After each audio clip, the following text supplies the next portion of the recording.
Donald Trump recently walked back the triple-digit tariffs that he had imposed on China, basically bowing to the reality that a prolonged global trade war would likely tip the United States into recession. But the damage has already been done. You are still likely to see shortages of everyday products later this summer, and prices are going to remain high. First off, the deal Trump announced with China only pauses crazy high tariffs for 90 days.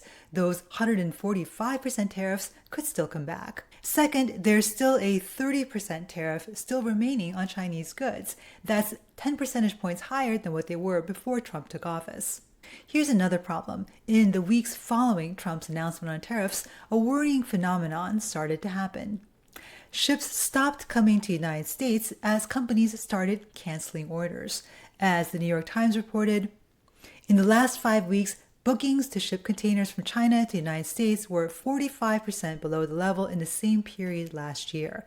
The Port of Los Angeles received 31% fewer containers last week than during the same week in 2024.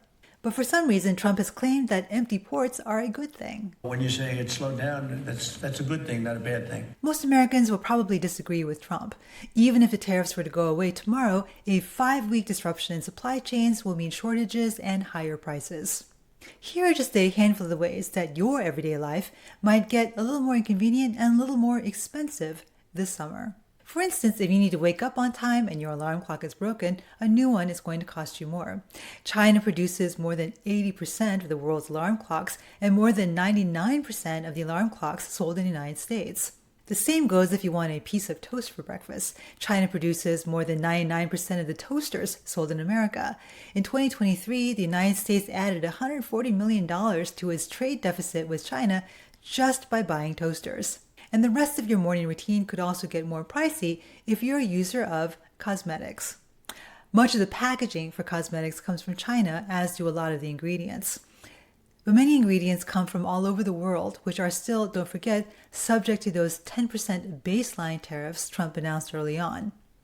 And they could be subject to higher reciprocal tariffs later this summer because of an earlier 90-day pause that might expire. That's why, for instance, K-beauty fans are reportedly panic buying products because of a 25% reciprocal tariff on South Korea that might kick in later in August. Oh, and if it's raining outside and you've lost your umbrella, replacing that is going to cost you more too. China dominates the global umbrella market with more than 80% of global sales.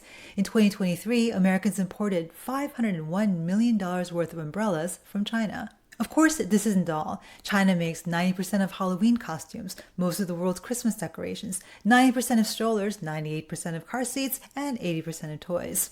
It also dominates the global market for wigs and false beards, as well as the ingredients for house paint. Trump wants to reduce our dependence on China, and that's a laudable goal when it comes to strategic materials like the rare earth metals that are essential for the U.S. defense industry, or the lithium-ion batteries that go into electric vehicles.